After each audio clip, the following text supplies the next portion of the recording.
Office ഒഴിയുന്ന കാര്യത്തിൽ ഇനി തർക്കത്തിനില്ല. മരുതംകുഴിയിലേക്ക് ഉടൻ മാറും. നിലപാട് കടുപ്പിച്ച് പ്രശാന്ത്.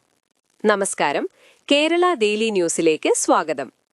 കോർപ്പറേഷൻ പിടിച്ചെങ്കിലും ബി.ജെ.പിയിൽ അമർഷം പുകയുന്നു. മുൻ നിലപാട് പൊടുന്നനെ മാറ്റിയതിലും നേതാക്കളെ തഴഞ്ഞതിലുമാണ് ആക്ഷേപം.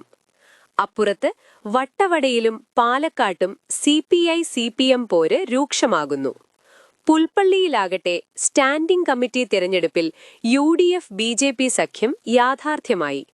ഇതിനിടെ തൊടുപുഴയിൽ പ്രവർത്തകർ കൂട്ടത്തോടെ പാർട്ടി വിടുന്നതും CPIക്ക് തലവേദനയാകുന്നു.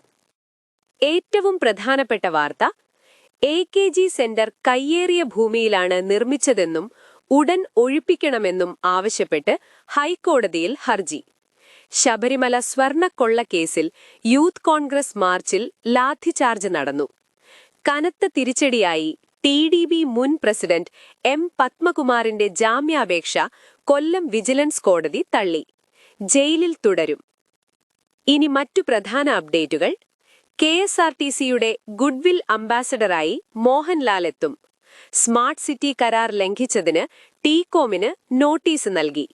വട്ടിയൂർക്കാവിൽ കടുത്ത ത്രികോണ മത്സരത്തിന് സാധ്യത.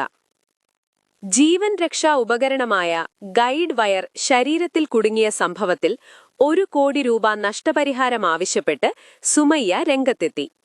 പാലക്കാടിൽ വീണ്ടും കാട്ടാന ആക്രമണത്തിൽ ആദിവാസി യുവതിക്ക് പരിക്കേറ്റു. സതീശനെതിരായ പഴയ റിപ്പോർട്ടിലെ കൂടുതൽ വിവരങ്ങളും പുറത്തുവന്നിട്ടുണ്ട്.